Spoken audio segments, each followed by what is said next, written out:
l'entreprise n'est pas un jeu. L'entreprise n'est pas un jeu de poker ou un jeu de damier. Vous engagez la vie des gens. Vous engagez des ressources des gens. On peut vous enlever la vie simplement parce que vous avez engagé les gens dans l'aventure. Ce n'est pas un jeu. Et quand vous allez entrer dans le domaine, vous allez commencer à comprendre que, étant dans l'aventure, il vous faut un avocat. Un avocat qui comprend la loi pour vous protéger. Parce que vous allez avoir des partenaires, quand ils viennent, ils sont protégés eux-mêmes. Si vous ne comprenez pas le game, moi, quand je regarde 6 ans en arrière, j'ai fait beaucoup d'erreurs. Au début, parce que je ne comprenais pas comment ça fonctionnait. Je ne comprenais pas que, avant d'embaucher même un employé, il fallait déjà préparer la rupture. Est-ce qu'on se comprend? Est-ce qu'on se comprend? Avant d'embaucher un employé, préparer déjà la rupture. Parce que comme un mariage, il y a les beaux jours et il y a les mauvais jours. Et tout ça, ça fait partie du quotidien de l'entrepreneur. Donc, ici, on peut dire quoi? Il y a la passion. Soyez bourrés de passion. Pour investir, premièrement, ayez la passion de tester soit des domaines, tester des environnements peut-être différents. Vous pouvez investir, par exemple, dans l'agriculture, même si vous n'êtes pas technicien agricole. Mais vous devez être passionné de braver des challenges. Vous devez être passionné d'apprendre de nouvelles choses. Si vous n'apprenez pas, vous êtes mort. Un entrepreneur est toujours en train d'apprendre de nouvelles choses, de nouveaux secteurs d'activité. Il apprend. Dans le domaine de la restauration, il a fallu apprendre. Aujourd'hui, il y a les portionnements. Il y a par exemple savoir le stock, gérer plein de choses. L'hygiène, qualité, sécurité, environnement. Il faut comprendre les choses. On ne joue pas avec la vie des gens, la santé des gens. Vous devez comprendre, il y a plein de choses qui rentrent. Si vous pensez un seul moment que vous allez mettre vos 2, 3 millions, 4 millions, vous allez aller vous asseoir et ça va vous produire de l'argent. Je peux vous garantir que vous êtes en train de vous fourrer le doigt dans le nez. Donc faites attention ici. Passion, surtout envie de connaissance. Documentez-vous dans le domaine. Apprenez du domaine. Ok? Ok? Maintenant, ensuite ici, quel est ton parachute? Parce que quand on se lance en entreprise, des fois on a trouvé une image. L'entrepreneuriat, c'est comme se lancer d'un immeuble de 10 étages et construire son propre parachute en descendant. Quel est ton parachute? Quel sera votre parachute quand vous allez vous lancer? Quel sera votre parachute? Moi, je dis toujours, le meilleur parachute, c'est votre mental. C'est votre mental. Si vous n'avez pas un mental d'acier, un mental préparé à toutes les épreuves, comment vous allez faire? Comment vous allez faire? Avant, je croyais à un mensonge. Les riches sont forcément heureux, ils sont toujours heureux. Les riches ont une vie calme, ils ont une vie tranquille. Ben non, les riches ont encore plus de problèmes. Ils ont tellement de problèmes. En fait, il y a des problèmes dans ta vie que dans la vie du riche, ce n'est plus un problème. Est-ce qu'on se comprend? Il y a des problèmes que tu vis aujourd'hui, dans la vie du riche, dans l'échelle des problèmes, il ne considère plus ça comme un problème. Parce qu'il a des problèmes beaucoup plus forts, beaucoup plus importants. Qu'il a appris à relativiser même les choses. Quel sera ton parachute? C'est le mental, les gars. Ton mental. Vous devrez vous préparer à avoir un mental d'acier, un mental de gagneur, un mental de gars. Quand vous traversez le pont fait quoi derrière? Ça se coupe derrière. Quand vous avancez, il n'y a pas de chemin retour. Aujourd'hui, qu'est-ce qu'on va faire? Si nos entreprises crachent, qu'est-ce qu'on perd? On va recommencer. Moi, j'ai passé à un moment donné, je me souviens encore, quand on a ouvert la télévision, 7 mois, 8 mois, 9 mois après, quand on n'arrivait pas à payer les salaires. L'époque là, un mois après, je vous ai dit qu'il y a les employés, ce qu'on appelle les mercenaires. Il y a les employés mercenaires. eux, tu les répètes tout de suite quand le jour est passé et qu'il n'a pas reçu un SMS de « Soyez vigilant ». Donc, en fait, je me souviens à l'époque, quand on était en train d'ouvrir le restaurant ici, je regarde mon téléphone, je vois les démissions, les lettres de démission qui s'enchaînaient. Ça s'enchaînait par mail. Telle personne démissionne aujourd'hui, demain une autre personne démissionne. Après demain une autre personne démissionne. En fait, à un moment donné, démissionne ou ne démissionne pas, c'était même plus mon business. C'était même plus mon business. En réalité, vous arrivez à un moment donné où vous dites aux gens, les gars, dans l'aventure-ci, personne n'est indispensable. Moi-même, je ne suis pas indispensable. À plus forte raison pour toi. Écoute, quand je dis ça, ça peut être choquant pour certains. Toi-même, le boss de ton entreprise, tu n'es pas indispensable. Si tu t'amuses à ne pas être compétitif, à ne pas être innovant, quelqu'un d'autre va sortir à côté, plus jeune, avec moins de moyens, avec plus de stratégie, va te damer le pion. Tu n'es pas indispensable. Même dans ton propre système, tu n'es pas indispensable. Si tu tombes là, l'entreprise va continuer. Soit on ferme, soit on continue. Donc, vous devez, le mental, les gars, le mental. Votre plus grande richesse, c'est votre mental.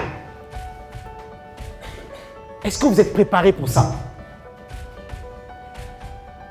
Est-ce que vous êtes préparé? L'entreprise, ici, il y a des problèmes. À la maison, il y a des problèmes. Au quotidien, en famille, il y a des problèmes. Comment vous faites, les gars? Est-ce que vous amenez les problèmes de la maison en entreprise? Vous criez sur tout le monde. Comment vous faites? Vous devez pouvoir gérer le mental. Il y a une chose pour laquelle vous devez toujours être bien préparé. Le mental doit être préparé. Deux, il y a ce que je vais appeler l'intelligence émotionnelle. Vous ne pouvez pas être un entrepreneur, un chef d'entreprise et vous n'avez pas un minimum d'intelligence émotionnelle. C'est-à-dire la capacité à comprendre, à lire les émotions des gens, comprendre dans quel état ils sont. Et je réponds indirectement à la question tout à l'heure de comment on fédère les gens autour de son projet. C'est la capacité d'écoute, d'écouter les autres, de savoir qu'est-ce qu'eux ils veulent. Si tu comprends ce que les autres veulent et tu leur proposes, dès lors que tu comprends, tu as la capacité de leur proposer ce qu'eux ils veulent et de les amener dans ta direction. Je vois des gens aujourd'hui, tu vois un jeune, émotionnellement, il ne comprend même pas. Il peut s'adresser aux gens n'importe comment. Il réagit n'importe comment aux émotions. Mais vous allez vous exploser les opportunités au quotidien. Parce qu'un entrepreneur, c'est qui? C'est quelqu'un qui va connecter aux opportunités. Les opportunités se cachent où? C'est chez les personnes. Les opportunités, c'est vous, c'est toi, c'est moi. Vous n'allez jamais voir l'argent sur une table. Vous allez voir l'argent dans les poches des gens, dans les comptes des gens. Et la seule barrière que vous allez rencontrer, ce sont ces personnes. Si vous ne pouvez pas les lire, si vous ne pouvez pas les comprendre, si vous n'êtes pas intelligent émotionnellement, comment dealer avec les émotions des gens? Comment vous allez faire? Comment vous allez faire? Dites-moi. Mental d'acier, intelligent émotionnellement. Commencez même à tester ça même à l'université avec les autres. Quand on a un projet, quand on a une soutenance, vous êtes dans un groupe de développement des travaux. Comment tu fais pour embarquer les autres dans tes idées ou ton idée? Comment tu fais pour t'expliquer aux autres? Comment tu réagis dans le groupe? Est-ce que tu es toujours le mec qui se fâche? À peine on a dit un mot, tu te braques. Comment tu fais? Comment tu fais qu'un employé va te dire, monsieur, je ne suis pas d'accord? Comment tu vas faire? Tu vas dire que tu dis que quoi? Je n'ai pas compris ce que tu as dit. Monsieur, je ne suis pas d'accord. Avec tout le respect que je vous dois, je ne suis pas d'accord. Hein, tu vois, quand tu dis ça simplement, tu entends déjà, mais tu parles de mon entreprise, c'est ma chose, c'est mon truc, mais va créer ta part avant de venir me dire. Tu vois. Mais par contre, il faut savoir composer aussi avec les autres, parce qu'il y en a aussi qui seront capables de te dire les vérités. Il faut savoir connaître tes ressources authentiques. Hein, les gens qui sont capables de te dire que, monsieur, écoutez, je sais que vous avez toujours pris les bonnes décisions, Mais cette fois-ci, je pense qu'il y a peut-être une autre voie. Laissez-moi le temps de vous expliquer ma voie. Je dis, écoute, oui, explique-toi. Je préfère 1000 fois un gars qui est capable de te dire, monsieur, je pense qu'on n'est peut-être pas en train de faire la bonne décision. Laissez que je vous explique. Je préfère 1000 fois un gars comme ça qu'un béni oui-oui. Vous connaissez les béni oui-oui, non? Bon, on va aller à gauche. Hein. Oui, monsieur, oui. Non, je me suis trompé, on va aller à droite. Oui, monsieur, c'est la droite. Non, je me suis trompé doublement. Je crois que c'est plutôt devant. Oui, monsieur. Mais non, soyez loyaux. Mais à un moment donné, on ne compose pas. Quand on va en guerre avec des gens qui ont la capacité de regarder son collaborateur, de regarder son patron et de lui dire avec tout le respect. Le problème, c'est qu'il y a des gens qui ne savent pas s'exprimer. Il y a des gens qui ne savent pas parler. Il y a des gens qui confondent le fait de donner ses idées avec le manque de respect ou de manque de loyauté. Il y a quand même des façons de dire des choses. Vous ne pouvez pas être en réunion générale et vous dire « Ah, monsieur, vous avez tort ». Non. Ça ne se dit pas. OK? Il y a des manières d'amener vers vous. Ça demande de l'intelligence. Ça demande d'être intelligent. Et ça demande même des capacités de manipulation. Vous devez comprendre ça. Si vous ne comprenez pas ça, vous êtes mort. Savoir se vendre. Absolument un élément très important. Savoir se vendre. Alors, vous devez vous inscrire à l'école de l'entrepreneuriat parce que c'est une école. Je vous ai dit, c'est une école. En 6 ans d'activité sur le terrain, je peux vous dire que la première année n'a pas ressemblé à la deuxième année. La deuxième année ne ressemble pas à la troisième, quatrième, cinquième, sixième. Aujourd'hui, il y a des classes que j'ai faites. Vous devez faire vos classes. En entrepreneuriat, on fait ces classes. Vous prenez un vieux qui a 50 ans de business. Mon frère, il est passé par des scénarios par lesquels toi, tu n'es jamais passé. Aujourd'hui, il prend des décisions sur la base de 50 ans d'expérience. Il a du vécu. Et donc, c'est une école. N'ayez jamais la prétention de tout connaître. N'ayez jamais la prétention de tout maîtriser. Quand vous voyez quelqu'un qui est comme un sabitou, vous comprenez que ce gars a un réel problème. Il va se casser le nez et il y aura de graves conséquences. Non, vous ne connaissez pas tout. D'ailleurs, qui vous a dit que celui qui a la vision connaît la direction? Qui vous a dit que celui qui a la vision a la direction? Non. C'est pareil dans les couples, non? Le couple, souvent, le monsieur, le père, il va dire, écoute, cette année, voilà le grand plan. Hein, bientôt, c'est le 31 décembre. On va crier succès, argent, cette fois. Donc, on va donner la direction. Mais très souvent, vous donnez la direction. Qui vous dit comment on va marcher pour aller dans cette direction? Hein? C'est souvent le conjoint, non? C'est souvent le conjoint. Et donc, c'est une représentation à petite échelle de ce que c'est que l'entrepreneuriat. Des fois, les grandes idées vont venir peut-être en réunion, mais de vos collaborateurs. Ce n'est pas forcément vous. Ce n'est pas parce que vous êtes le patron que vous maîtrisez tout. Enlevez ça de vos têtes. Non. Et votre capacité à faire sortir les idées des autres, permettre aux gens de s'exprimer, de parler, de dire des choses, de prendre en compte, d'orienter, de réorienter. Tout ça, c'est ces capacités que vous aurez. Et ça va être très important. OK? Donc, c'est ce qu'à l'école d'entrepreneuriat, c'est apprendre aux côtés des autres. Apprendre aux côtés des autres, c'est très important. Vous allez voir, moi, j'ai connu beaucoup de personnes qui se sont lancées en entrepreneuriat après avoir fait 6 ans avec leur patron. Vous connaissez des profils comme ça, non? Ah, il a fait 7 ans avec son patron. Ils ont travaillé ensemble. Il a été loyal. Il a été fidèle. Moi, je me souviens à l'époque, quand je travaillais avec l'association Startup Academy, où j'étais le responsable de Startup Academy à Douala. Je me souviens encore comment j'étais l'un des meilleurs, j'ai dit les meilleurs gestionnaires de sièges. Et quand je dis meilleur, c'est parce que je travaillais à l'époque, parce que je travaillais comme mon business. Je me donnais à 200%. Je n'avais jamais fait la différence entre l'association, même si je n'étais pas le fondateur, l'association et mon association. Je me battais, je donnais toutes mes armes. En fait, quand vous vous battez dans le business de quelqu'un d'autre, vous vous donnez une chance d'être performant un jour, demain dans votre propre business. Ah oui, c'est ça. Moi, j'ai vu des gens qui driblaient. Aujourd'hui, ils n'ont rien mis sur pied. Mais pourquoi? Ça s'explique. Parce que dans la chose d'autrui, ils n'ont pas eux-mêmes été foutus de se donner à 200%, de travailler comme si c'était sa chose. Moi, je peux vous dire avec certitude, quand on voit un employé tricher au quotidien, je n'ai pas besoin d'être prophète pour faire cette prophétie. Même dans votre propre business, vous serez médiocre. Les gens pensent que je peux être médiocre dans le business d'autrui et dans mon business, bam, tout de suite, je deviens hyper concentré, hyper sérieux, hyper adroit. Non, tu ne répliques que ce que tu as appris à faire au quotidien. Je vois un employé qui est là assis, il joue Zuma. Quand le boss vient, pop, il lance un fichier Excel. Le clavier est en train de la rafale. Mais attends, quand tu fais ça, tu penses que tu plombes ton boss. Non, tu te plombes toi-même. En fait, tu plombes ta vie, tu plombes ton avenir et tu ne te donnes pas la chance quand tu vas te lancer toi-même d'être performant. Parce que tu n'as pas appris à être performant. Moi, c'est des choses que j'ai appris sur le terrain.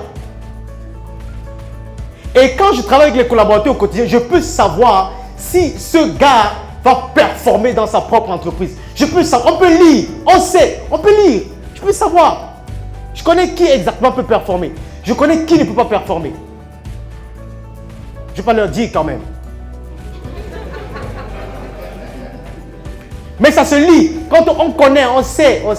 On a la capacité de lire, on sait, on voit. Ce gars est un tricheur. Il ne se donne pas à 200%. Ce n'est pas un bosseur. En fait, quand il bosse, il n'est même pas conscient qu'il bosse d'abord pour lui. Vous savez que vous travaillez d'abord pour vous-même. Ah oui. Tu signes un CDI, tu travailles peut-être pour une entreprise, mais c'est pour toi parce qu'il s'agit de ton temps. C'est ta vie, ce n'est pas la vie d'une autre personne.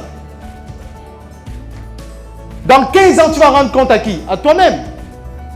Alors, donc, première des choses, l'école de l'entrepreneuriat, c'est apprendre d'abord à travailler aux côtés des autres.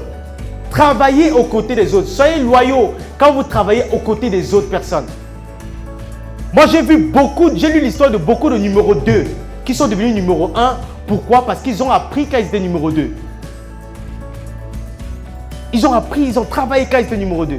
Le moment venu, quand ton moment vient d'entrer dans la lumière, tu es prêt. Tu es prêt. Ensuite, savoir donner aux autres. Tout ce que vous allez faire durant toute votre vie, ce sera de donner. Ce sera de donner. Qu'est-ce que vous avez à offrir? Qu'est-ce que vous avez à donner? Qu'est-ce que vous avez à partager? Qu'est-ce que vous avez à donner? L'entrepreneuriat, ce n'est pas une activité dans laquelle on peut soutirer l'argent des gens seulement.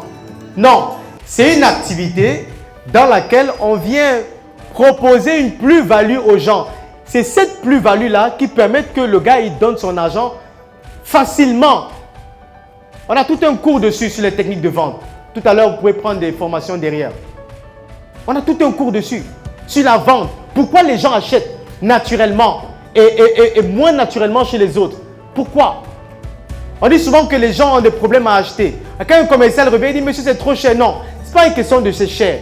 C'est que tu ne leur as pas donné les raisons suffisantes pour pouvoir payer. C'est ça le problème. Il faut retravailler l'offre, retravailler le service et la présentation du service. Quand un gars dit « Ah, la fait c'est cher », c'est parce qu'il ne voit pas encore la valeur de proposition qui permettent qu'il enlève son argent et il paye. Les gens n'ont pas le problème à payer. Les gens veulent qu'on leur donne les raisons de payer. C'est ça naturellement. Donc, savoir donner aux autres. C'est une vie dans laquelle vous allez donner toute votre vie. Vous allez tout le temps donner. Donner, qu'est-ce que je donne? J'apporte comment? Je veux créer les emplois. Aujourd'hui, je vis pour créer les emplois. On a un projet qu'on a lancé, Optimum Travel, l'agence de voyage. Ça nous donne les maux de tête. Tous les jours, on ne dort plus parce que le projet est surdimensionné. Parce que tout le temps, on redimensionne le projet. Parce qu'il y a les réalités du terrain. On n'avait pas pris en compte au départ qu'on doit réajuster. Il faut comprendre le système. Il faut les licences de transport. Il faut l'investissement. Il y a tout un ensemble de... Mais pourquoi on fait ça tous les jours? Les gens nous crient même dessus. Ah, vous êtes les arnaqueurs. Ah, vous êtes les vendeurs d'illusions. Ah, le pays de maquettes. On dit oui, on prend sur nous pays de maquettes. Mais on va se battre pour faire sortir ça, pour employer des gens, pour donner du travail aux gens, aux pères de famille, pour créer la richesse, l'économie. Pourquoi je dois me battre malgré les insultes à faire sortir ça? C'est la passion, c'est l'envie, c'est une détermination incroyable. En fait, je vis pour ça aujourd'hui.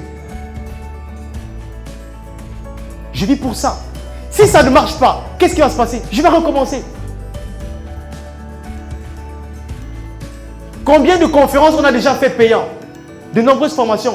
Aujourd'hui, après par exemple pratiquement 5 à 6 mois sans faire les conférences, on ressort avec une fondation dans laquelle on veut donner gratuitement. Parce que c'est notre job. Parce que c'est la fibre. On vibre pour ça. De me voir être devant vous, de partager avec vous des connaissances. Il y a quelque chose qui est plus beau que ça. Si vous compreniez quelque chose, vous deviez applaudir quand même. Ah ouais. Ah ouais, oui. Ok? Donc, savoir donner. Alors, quand se lancer?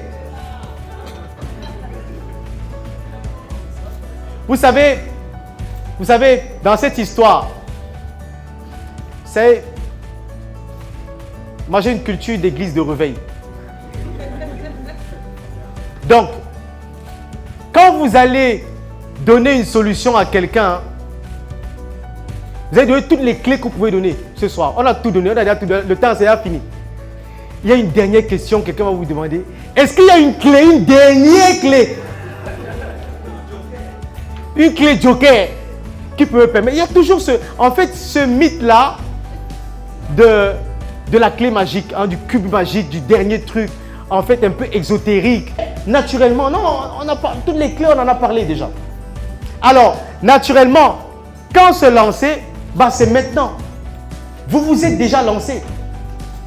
En fait, le fait de venir écouter des conférences, comme ça, de s'éduquer, de venir aux côtés des gens qui se sont lancés eux-mêmes, vous avez commencé votre aventure déjà, vous ne le savez pas. Vous avez démarré votre propre aventure déjà. Est-ce que, forcément, il faut démarrer aujourd'hui et créer? Non, pas forcément. Il y a un moment donné où soit l'opportunité va se créer, on en a parlé tout à l'heure, soit vous allez être en face d'une opportunité et vous allez pouvoir la saisir. Pourquoi? Parce que votre cerveau est désormais aware, conscient de l'opportunité. Vous êtes désormais équipé sur comment obtenir, attraper cette opportunité. On dit souvent la chance, chacun sa chance. Mais en réalité, c'est quoi la chance? C'est la préparation, c'est la capacité à voir ce que les autres ne voient pas. Vous êtes tous dans la même salle, mais il y a des opportunités que les gens peuvent saisir aujourd'hui, maintenant, que d'autres ne voient pas. Pourquoi? Parce qu'ils ne sont pas équipés de la même manière. Parce qu'ils n'ont pas suffisamment d'informations. L'information, c'est le pouvoir. Celui qui a l'information a le pouvoir. C'est ça en réalité. Quand est-ce qu'il faut se lancer? Préparez-vous, il n'y a pas de moment clé magique. Il n'y a pas de jour J. Hein, le 1er janvier, non. Il n'y a pas de jour J. Il y a des jours, alors il y a les jours de préparation. Et ces jours de préparation, c'est maintenant. Vous préparez dès maintenant. Vous apprenez sur un business maintenant. Est-ce que vous savez quand est-ce que vous allez signer votre lettre de démission? Vous ne savez pas. Est-ce que vous pouvez vous démarrer une activité maintenant? Oui, parce que vous allez au contact de l'information, vous pouvez lancer une activité parallèle. Dès maintenant, commencez à tester un business model, voir si ça fonctionne dès maintenant. Parce que même pour démissionner, ça se prépare. Il y en a parmi nous ici qui ont déjà des familles, ils sont des chefs de famille. Vous ne pouvez pas embarquer les gens dans votre aventure, les bébés, les enfants, les femmes, les épouses, les gens, et vous commencez vous prenez un risque, votre seul risque, et vous embarquez les gens dans votre risque. Ben non, la vie ne se passe pas comme ça. Sinon, vos premiers adversaires, vous savez qui ce sera, non? Ce sera les gens de ta maison. Ils vont te dire, ben non, le bébé ne comprend pas que tu viens de te lancer, que le business ne fait que commencer. Non.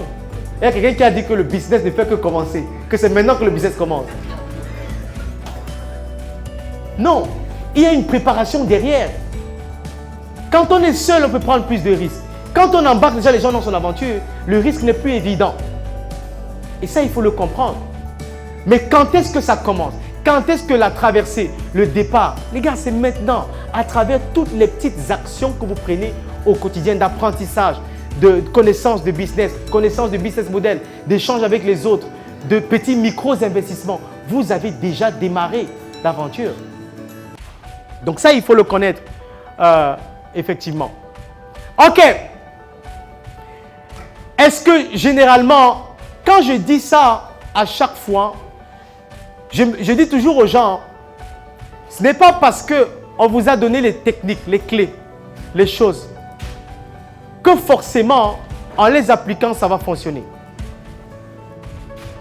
Ce n'est pas parce qu'on vous a dit d'y croire que forcément, en y croyant, ça va marcher, ça va fonctionner.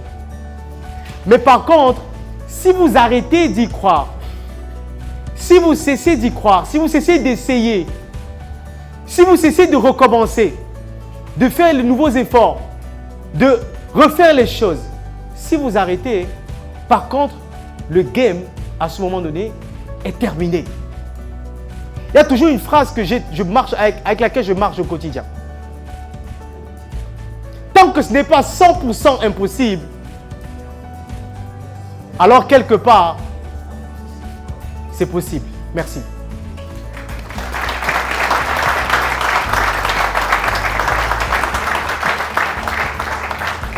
Alors on va passer, comme c'est un échange, c'est un talk live, on va passer quand même 5 minutes de questions-réponses. S'il y a des questions, bien sûr.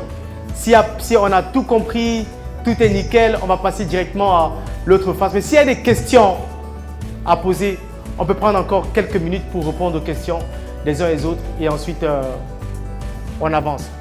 Est-ce qu'il y a des questions? Forcément, je vois un doigt. Micro. Micro.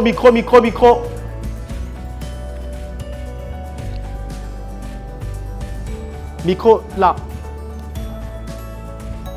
On va prendre juste quelques questions, 5 questions maximum et on avance. Oui. Oui. Oui.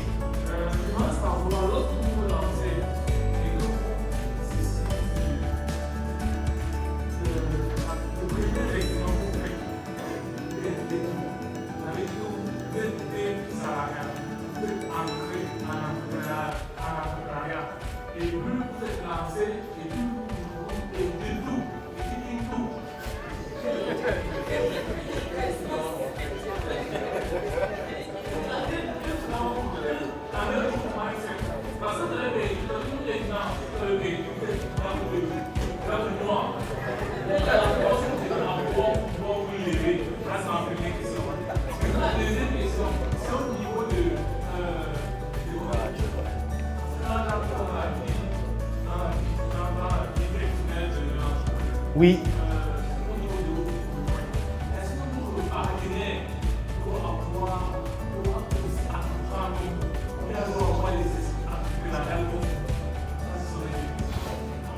Ok.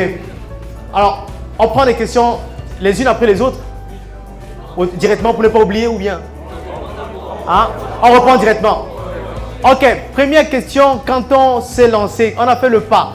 Hein, sur les 1%, on a réussi à se lancer quand même. Et on a investi ses revenus, tous ses revenus, et on a tout perdu. Où est-ce qu'on trouve les forces nécessaires pour se lever et avancer? Écoutez, c'est la raison pour laquelle tout à l'heure je disais que votre parachute, c'est quoi? C'est votre mental. C'est votre mental. Il y a une vidéo qui a été virale, on ne pleure pas. Hein? C'est interdit de pleurer, c'est dur.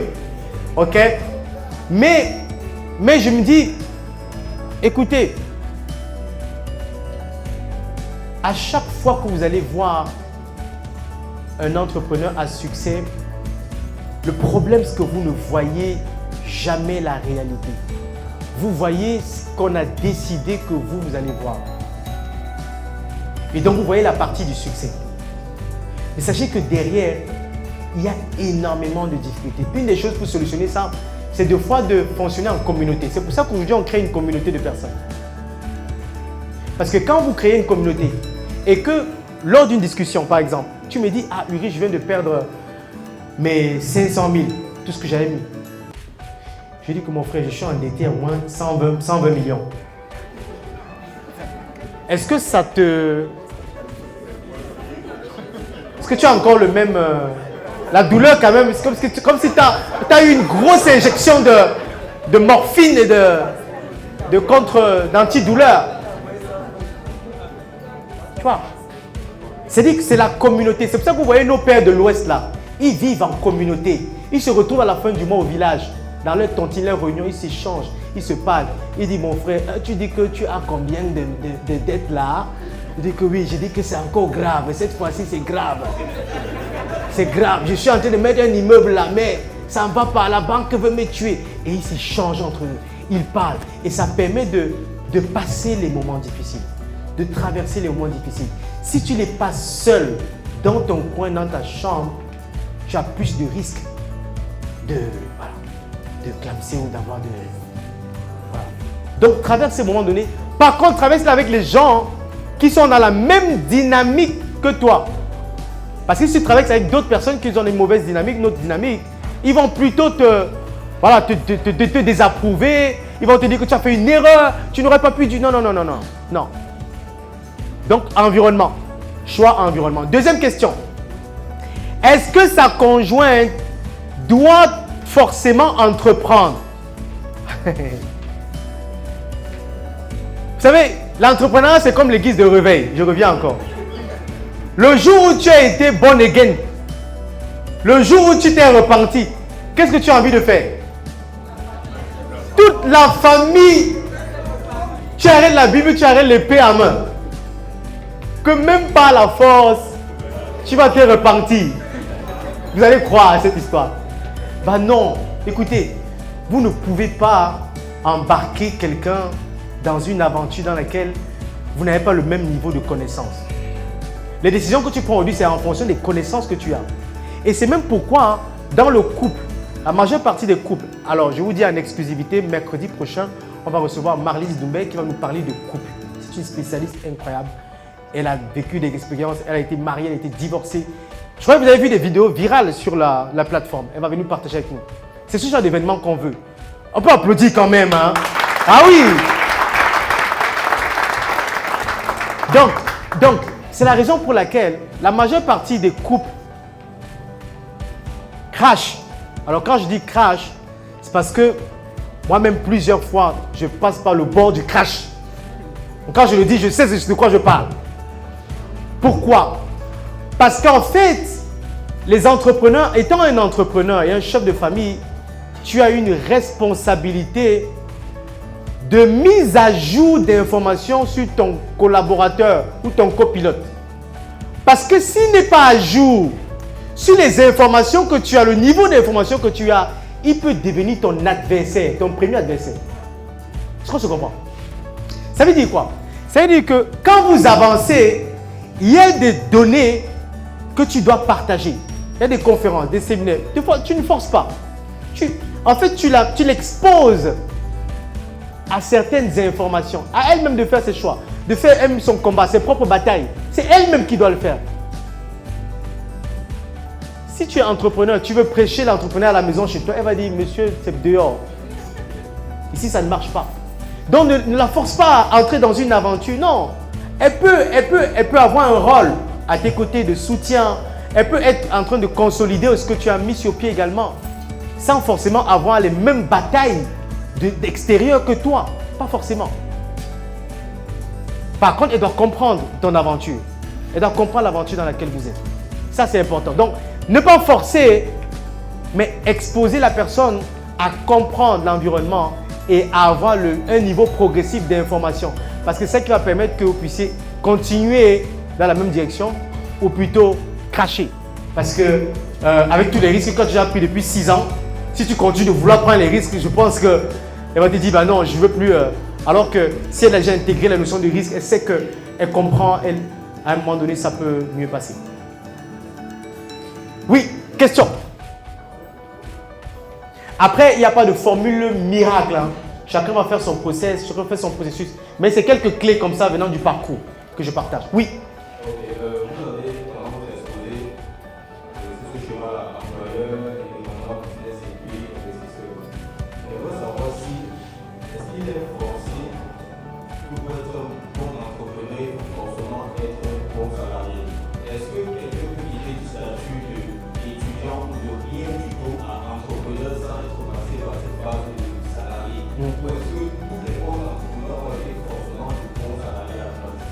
Le problème, c'est que à chaque fois, on veut tirer d'une situation une règle. Vous voyez un peu, on dit souvent c'est l'exception qui confirme la règle. Vous allez voir plein d'entrepreneurs. Il y en a d'entrepreneurs qui ont fait le pas d'étudiant à entrepreneur direct. Ok, ça a marché. Mais je dis très souvent, même en tant qu'entrepreneur, vous aurez besoin d'une base, une base de gestion d'entreprise. Soit vous allez vous former, donc vous allez apprendre ça en formation. C'est pour ça que beaucoup d'entrepreneurs se forment constamment, payent les séminaires. Soit vous aurez fait ça en entreprise, c'est aussi une formation. Donc, est-ce que c'est dit que forcément, non, j'aime pas le mot forcément, mais c'est important de pouvoir côtoyer l'environnement, même en tant que salarié, pour bien comprendre comment ça se passe. Travaillez même avec quelqu'un. Si vous n'arrivez pas à travailler avec quelqu'un, vous avez un problème. Vous avez un problème. Et vous allez travailler avec les gens aussi dans votre entreprise. Comment vous allez faire? Comment commencer à côtoyer en fait? Si vous pouvez vous lancer et réussir. Ok? Mais généralement, apprenez aussi du système normal de travail avec les autres. Oui.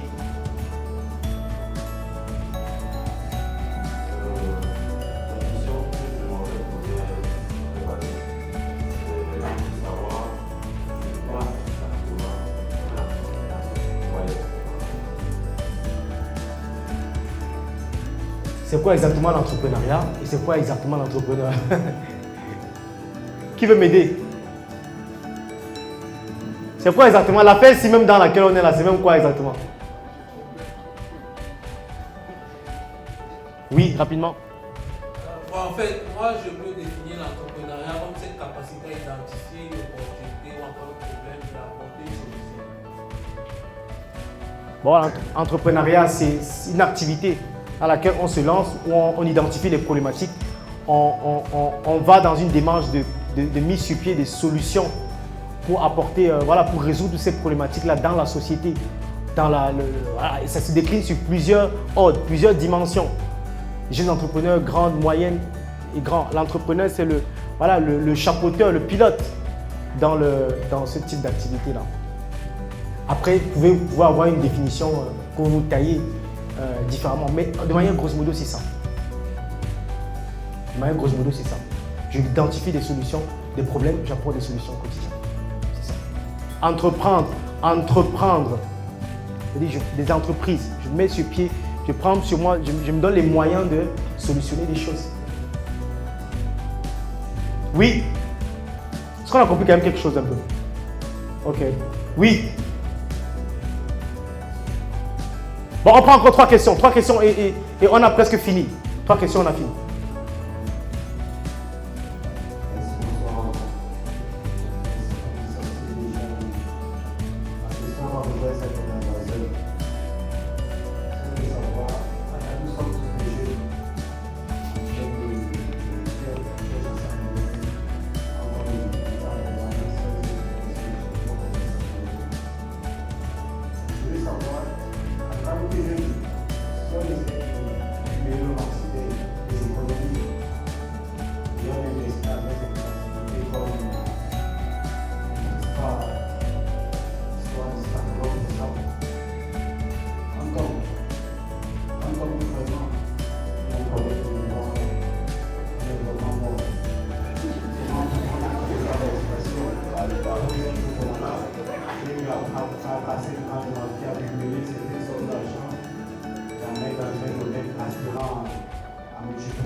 Le but, après, la raison pour laquelle on est là, c'est de ne pas arriver à ça.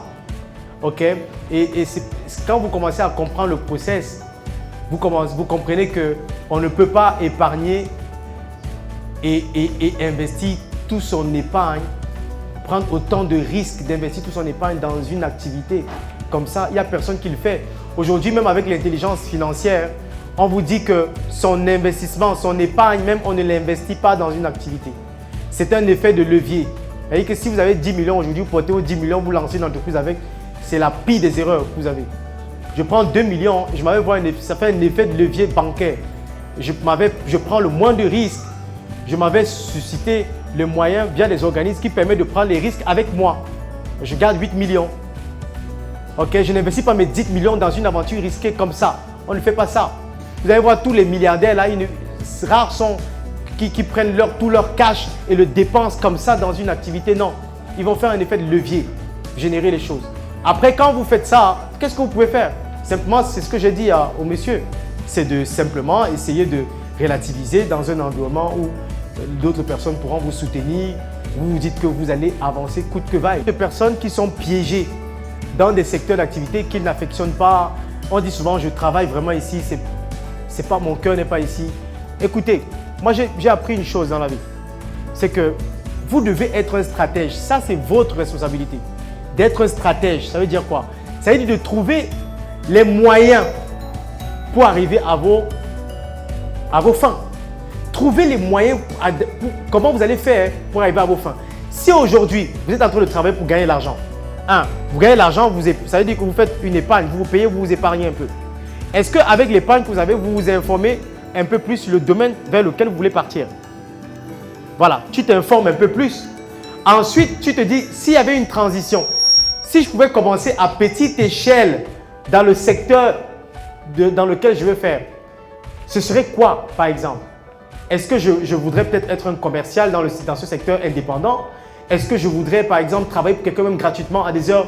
Qu'est-ce que je peux faire qui me permet d'amorcer déjà le pont, la transition progressivement?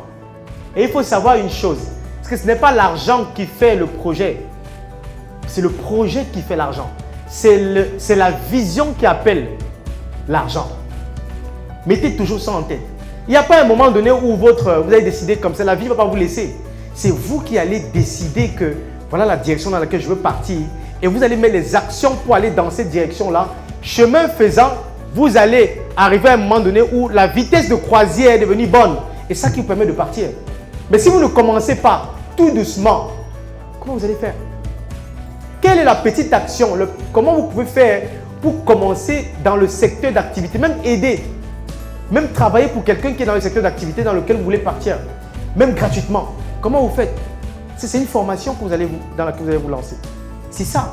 Mais il n'y a pas un jour où tu vas te dire, allez, écoute, je signe ma démission, tu salues l'ancien employeur et tu salues le nouveau employeur, on signe le contrat de départ. Non, ça ne va jamais se faire facilement. Donc, c'est à toi de trouver les stratagèmes pour commencer à mieux t'informer dans le nouveau domaine, à donner et à participer dans le nouveau domaine. À un moment donné, le départ sera évident, plus évident. Voilà. Oui. Je crois les deux dernières. Oui. Ok. Vous avez parlé de comment il fallait faire passer du monde du salariat pour l'entrepreneuriat. Ok. Il y a une question que je rencontre très souvent, c'est que quand on parle par exemple de vente, beaucoup de salariés se disent qu'ils vont en vendre sans vendre. Et en passant le jeu du distributeur agent de Palais Médias, vente comme un Skype, tous les entrepreneurs, ils souhaitent augmenter leur chiffre d'affaires et toutes les personnes qui souhaitent avoir. Le vendeur, le gars il prend quelques minutes, il se vend d'abord. La question est celle de savoir la place réellement de la vente dans l'entrepreneuriat. C'est la vie de l'entrepreneur. C'est son sang, c'est l'air qui respire. Si vous ne savez pas vendre, vous mourrez. La vente occupe toute la place. Il n'y a pas une autre place. Tout ce que vous avez fait dans votre vie, c'est de vendre. Vous vendez au quotidien. Et c'est ce que j'ai appris. C'est la première leçon que je devais apprendre d'abord quand je me suis lancé.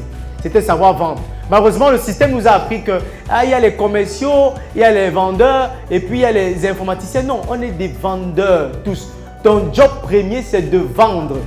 Ce que tu dois faire au quotidien, c'est de vendre. Savoir te vendre. Vendre tes compétences. Tu dois vendre.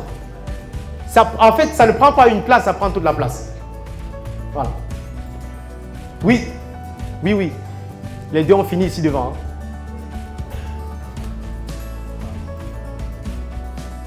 Bonsoir. Bonsoir. Explique-moi un peu avec vos expériences.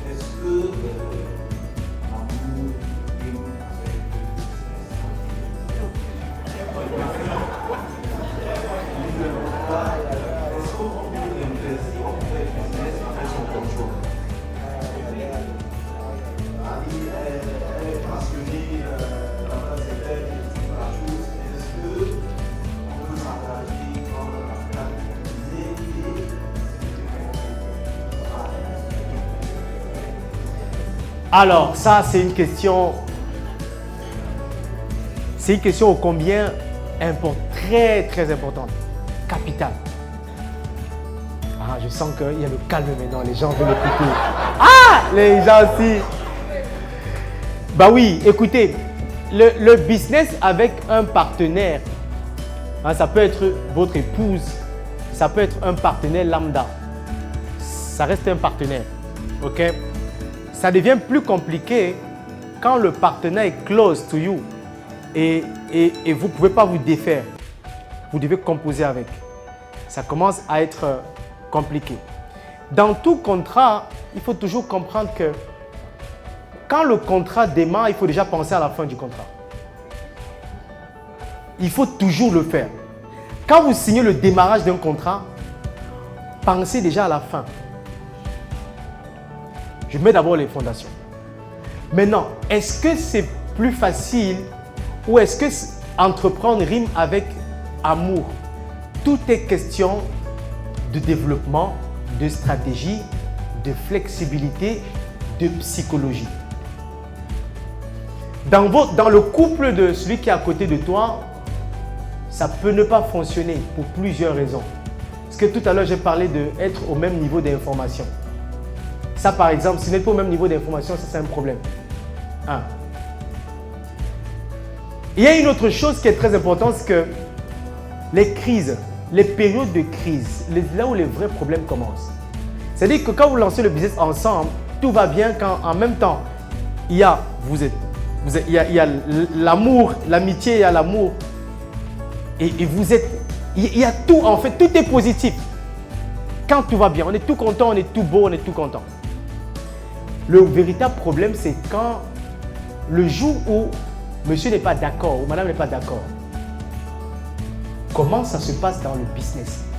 Est-ce qu'il y a la hauteur d'esprit de pouvoir séparer les choses du business, de séparer les décisions du business? Est-ce que chacun a un rôle d'abord défini? Parce que tout ça, c'est les éléments qui font partie. Est-ce que vous avez défini un rôle? Chacun respecte son rôle. Si par exemple, c'est madame qui prend les décisions au niveau financier, est-ce que tu t'attelles à violer ce compartiment-là ou tu respectes ce compartiment? Est-ce que vous allez ramener les problématiques liées à Tout ça, c'est des éléments qui rendent encore plus complexe l'investissement en couple. Donc ça, il faut comprendre. À cette question, je ne peux pas vous dire c'est bien ou c'est mal. Le danger vient quand je commence à vous dire que c'est bien ou que c'est mal. En fait, je ne suis pas là pour vous dire ça. Mais ce que je veux vous dire, c'est que il faut véritablement arriver à avoir un niveau de connaissance sur la gestion de l'entreprise, vous deux, pour comprendre. Ça peut être un effet levier positif, hyper positif quand ça marche. Mais ça peut aussi être un effet levier inverse quand il y a les jours mauvais. Hein? Imaginez, vous avez une réunion d'entreprise, vous avez votre femme qui est là en réunion avec vous, elle vous boude depuis la maison. Vous êtes en plein business, tu lui poses une question. Madame, est-ce qu'on peut avoir les états financiers de la semaine dernière?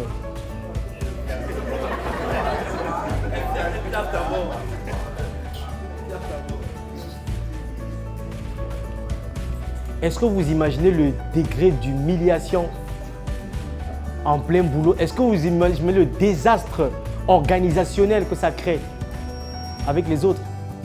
C'est tout ça en fait qu'il faut prendre en compte.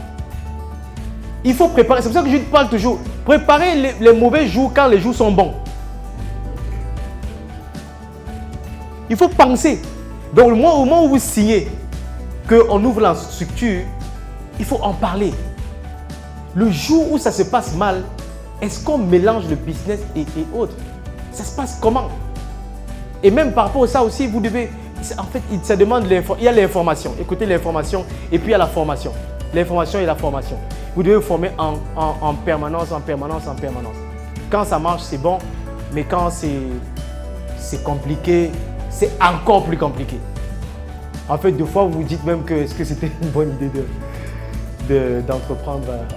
Oui, c'est malheureusement une problématique réelle que vivent les entrepreneurs. Certains arrivent à ne pas dissocier, à dire bah, écoute, va dans ton secteur d'activité, Moi, je suis dans mon secteur d'activité, on se retrouve le soir, on se briefe deux fois sur comment ça a marché dans nos secteurs respectifs. Mais à un moment donné, vous allez forcément avoir un terrain de regroupement. Vous allez investir ensemble, vous allez faire des choses ensemble. Donc pour moi, le plus important, c'est de travailler sur le niveau d'information progressif du couple, c'est-à-dire le mindset, le mental du couple et la formation constante. C'est ça qui va vous élever au-dessus des problématiques internes de pouvoir être resté professionnel quand viennent les moments de difficulté. Merci. Après, ça ne veut pas dire que ça va bien se passer tous les jours. Hein? Les jours mauvais vont arriver, il faudra gérer. Oui. Bonsoir. Bonsoir. Moi, c'est Thérèse Foudou. En fait, aujourd'hui, on est là pour parler de salariés. Oui. Mais ma question est, en s'inspirant par exemple sur l'histoire, quand vous lancez, là où on se lance, malgré les manifestations qu'on entend, et vos chiffres quand même, est-ce que toute l'expérience de vie, nous forcément ici qu'on doit chercher à trouver nous, donc ou bien est-ce qu'on doit refaire, on peut refaire le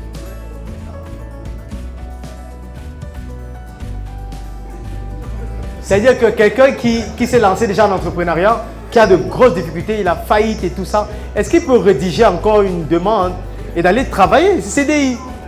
Bah oui, bien sûr. Bien sûr. Vous savez, deux fois, la vie va vous donner de bonnes doses de rappel à l'ordre et d'humilité. Et les vrais hommes, c'est ceux qui ont la capacité d'identifier leurs armes pour le combat. Pour quel type de combat? C'est une problématique actuellement. J'ai un ami qui s'est lancé en entrepreneuriat bien avant moi. Quand on a quitté l'école, le gars il s'est lancé bien avant. Quand je me suis lancé, il avait déjà pratiquement 10 ans devant nous. Et récemment, on a discuté. Alors, le gars, il venait de perdre son entreprise. Il venait de perdre son entreprise parce que les associés, il y avait un coût que certains associés ont fait. Parce que quand tu fais une entreprise, tu engages des associés. Et dans l'organisation, en fait, le gars avait donné les signatures du compte aux différents associés. Et il fallait un quota de 3 associés pour décaisser l'argent. Et donc, comme ils étaient 5, le jour où il n'était pas là, il y a 3 associés qui sont allés enlever 50 millions dans le compte. Et donc, quand on a levé 50 millions, alors quand on se rend compte de ça, tout de suite, on engage les procédures judiciaires, on demande au parquet, on demande de geler les comptes de l'entreprise. Donc, l'entreprise s'est arrêtée du jour au lendemain. Et donc, lui, un mec bourré d'expérience entrepreneuriale. La situation était tellement difficile, avec beaucoup d'humilité. Il m'a dit, Ulrich, écoute, aujourd'hui tu as plusieurs entreprises. Moi, je suis prêt à travailler pour toi. Je suis prêt à travailler dans ton business. Je suis prêt à ce qu'on ait un contrat, je bosse dans ta vision, dans ton business et tout. Pour me relancer, pour me refaire. Parce qu'il avait perdu près de 15 à 20 ans. Puisqu'il ne peut plus relancer l'entreprise. Il y a les associés qui l'ont volé. Vous allez aller en justice. Même son avocat lui a dit, laisse tomber cette histoire. Donc, ce n'est pas seulement un seul schéma. Il y a aussi le schéma inverse. Mais c'est ceux qui ont la grandeur, la hauteur d'esprit et l'humilité qui, deux fois, le mental peut se dire, je peux aller redonner mes compétences au service d'une autre entreprise et je vais sortir grandi. Je vais faire évoluer un système. Qui vous a dit que vous allez toujours avoir que votre système? Qui vous a dit ça? Non, vous pouvez faire le chemin inverse. Ça demande même beaucoup de maturité. Il faut être très fort. Laissez les choses de la honte qu'on va dire que vous avez. Laissez ça. Le plus important, c'est de gagner de l'argent, d'être accompli. Gagner de l'argent, être accompli dans ce que vous faites. Oui.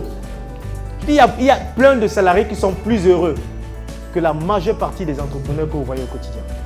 Ils sont équilibrés, ils sont heureux. Vous faites le chemin inverse. Oui, les deux derniers, vraiment derniers. Vraiment, Après ça, on arrête le micro, on éteint, on enlève les piles. Oui, bonsoir.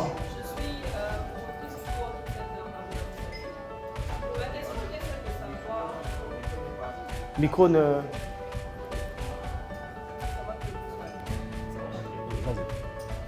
Bonsoir. Bonsoir. Je disais tantôt, je suis la promotrice du coordinateur de l'AMSADI. Ma question est celle de savoir, pour avoir été un salarié et puis maintenant patron, quel est votre rapport avec les salariés, vos salariés maintenant, vos employés? Est-ce que votre façon de gérer ou votre capacité à être, comment je vais dire ça, indulgent par rapport à certaines choses, est-ce que votre façon de gérer maintenant ne change pas parce que vous avez été salarié et que face à certains problèmes de vos employés maintenant, vous pouvez être plus flexible que quelqu'un qui a entrepris directement et qui était patron et qui décide que comme ça doit se passer comme ça se passe comme ça, il n'y a pas de négociation possible. Donc en fait, je veux dire, vous avez été salarié, vous savez ce que ça fait, ce que vous avez enduré vis-à-vis de votre patron. Maintenant que vous êtes patron vous-même, quel est votre rapport réel avec les salariés? Ok, très belle question. Écoutez, l'une des choses les plus complexes en entrepreneuriat, c'est la gestion des ressources et donc les ressources humaines. C'est une question, c'est un casse-tête chinois incroyable. Et par rapport à cette question, vous aurez divers types de management. Ok? Il y a plusieurs types en fonction des expériences que vous allez avoir sur le terrain. Il y a des tortionnaires, il y a des gens qui sont hyper durs, qui sont des patrons qui luttent même avec les employés. D'accord? Il y en a d'autres qui sont hyper proches. D'accord? Tout dépend de l'expérience que vous allez avoir au quotidien. Moi, je crois que quelle que soit l'éducation que vous avez dans la gestion du personnel, l'expérience du terrain vous forge aussi. Vous allez voir beaucoup de patrons qui, avant, riaient beaucoup avec le personnel, ils étaient très proches. Mais à un moment donné, ils sont devenus très durs. Ils sont devenus très distants. Parce que des fois, c'est le quotidien, c'est l'expérience qui a fait. Des fois, on est jeune. Moi, mon type de management est plutôt très proche. Okay? Très proche par rapport aux employés du fait de la proximité générationnelle. On est jeune, on est pratiquement dans la même tranche. Moi, je ne vois pas pourquoi je vais venir et puis ce sera toujours patron, chef, machin. Non, on s'appelle par le prénom, des fois à la rigueur, boss, on se parle, on se salue, on rigole et tout ça. Mais quand vous faites ça, il faut toujours être alerte sur le fait que si vous avez en face de vous des gens qui ne comprennent pas la différenciation, la distance que vous avez et les responsabilités que vous avez avec vos employés, vous serez forcé et rappelé à l'ordre très vite à les amener à reprendre la distance. Donc en fait, vous avez un type de management, vous analysez, vous évaluez aussi le répondant de l'autre côté. Quand vous sentez qu'ils sont très jeunes, qu'ils ne comprennent pas forcément, vous adaptez en fonction de comment ils répondent, comment ils comprennent. Qu'est-ce qu'ils comprennent de ça? Il y en a les employés que vous discutez, vous rigolez, tout de suite, ils prennent ça pour autre chose. Il y a par contre d'autres qui ont une formation professionnelle qui leur impose une certaine distance, une certaine rigueur. Vous pouvez rigoler avec eux, mais tout de suite, il revient sur son pas. Monsieur, c'est avec beaucoup de respect. Oui, monsieur. Donc, il revient naturellement. Donc, tout dépend de comment est votre type de... Est-ce que c'est des jeunes? Est-ce que c'est des gens qui ont une expérience ou pas? Et donc, en fonction de ça, vous adaptez l'éducation managériale que vous allez avoir dans votre entreprise. Mais est-ce que ça change le fait que j'ai été salarié avant de devenir... Oui, peut-être que j'ai une orientation, mais le terrain, l'expérience du terrain, forcément, va vous développer une culture par expérience. Voilà, vous allez avec le temps développer une certaine culture, un certain style management, c'est avec l'expérience du terrain et surtout avec l'entreprise dans laquelle vous êtes. Vous pouvez avoir des rapports différents d'une entreprise à une autre, d'une de vos entreprises à une autre, vous avez les rapports différents, vous développez des rapports différents. Parce que peut-être avec les vieux, il y a les vieux et puis il y a des... Voilà. Donc tout dépend vraiment de l'expérience, le terrain va vous forger. Je crois qu'il y avait une dernière question. Voilà. Et puis on finit par lui. Oui, dernière question et on a terminé. Bonsoir à tous. Bonsoir. Moi, c'est Joseph Corps, technicien, spécialement technicien en bâtiment. Et en effet, dans mon secteur d'activité, il y a une réalité que nous vivons. Oui. Puisqu'on dit chez nous, un bon technicien doit commencer par gagner son premier chantier. Maintenant, lorsqu'on travaille pour nos patrons et qu'on a des clients de nos patrons qui remarquent les techniciens qui travaillent bien, et puis ils par derrière nous disent écoute, ton patron ne gère pas bien, j'aimerais que tu continues le projet. Alors, on se retrouve dans un certain cercle vicieux où on dit nous sommes jeunes, voilà une opportunité, on se lance. D'un autre côté, on dit si on fait la main de notre boss, et puis demain, après-demain, ça ne marche pas. Revenir encore vers lui et dire je m'excuse. En fait, ça ne passe pas. Voilà, en fait, notre réalité à nous et ça nous inscrit dans un cercle vicieux où on peut se retrouver en train de faire travail pour quelqu'un pendant 30 ans, 37 ans à refuser. Pourtant, on a la compétence et aussi, il y a aussi la peur. Parfois, on nous propose des projets, mais vu qu'on n'a pas encore réalisé, il y a la peur de prendre d'autres projets, donc on ne peut pas arriver à terme et chez nous, c'est très facile de se retrouver à la maison. Merci. Ok. D'accord. Alors, ici, on touche une question de loyauté. Est-ce que si un client, le client de votre patron, de votre société, vient derrière vous voir pour vous proposer le business, qu'est-ce qu'on fait? Non. Moi, je vous recommanderais, premièrement, vous êtes lié à un contrat. C'est même, je crois que même au niveau pénal, la loi vous l'interdit même, je pense. Voilà, si vous travaillez dans une entreprise, vous faites une concurrence déloyale, derrière on peut vous poursuivre même pour ça. Donc moi, ce que je recommande, c'est que il faut avoir un minimum de loyauté. Vous savez, quand vous êtes bon, vous êtes bon. Et quand vous en parlez avec votre patron, éventuellement de la situation, vous pouvez gérer ça ensemble. 1, 2, 3 fois. Et ça vous permet déjà de comprendre comment votre patron fonctionne. Est-ce qu'il réagit positivement quand vous lui parlez de cette situation? Est-ce qu'il vous amène à peut-être soit s'améliorer, gagner le client ou améliorer la manière de faire? Parce que ce qui dérange le client, c'est la manière de faire du patron et c'est votre manière qu'il veut. Comment il réagit par rapport à ça? Au bout de 1, 2, 3, 4 fois, si vous avez l'expérience, vous gagnez l'expérience sur le terrain et qu'à un moment donné, vous sentez que vous avez communiqué, ça ne s'améliore pas, démissionnez, vous lancez votre propre structure. Mais quand vous êtes en contrat avec quelqu'un, ne cherchez pas à dédoubler la personne. Moi, je crois que ça va vous rattraper. Parce que c'est les mêmes choses que vous aurez votre propre employé. Il va vous faire la même chose et ça va vous gêner. Donc, gardez votre expérience, travaillez à avoir une expérience sur le terrain et surtout, parlez-en. Si vous comprenez votre patron, si vous vous comprenez, parlez-en.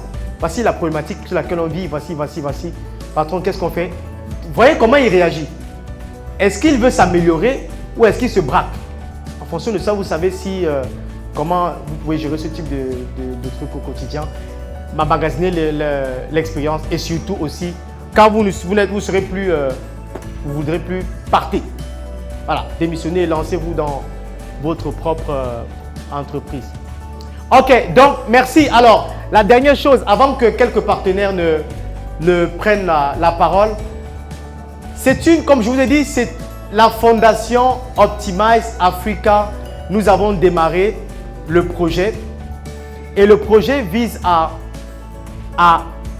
sensibiliser et éduquer la jeunesse. Comment on peut apporter gratuitement ce que la vie nous a donné.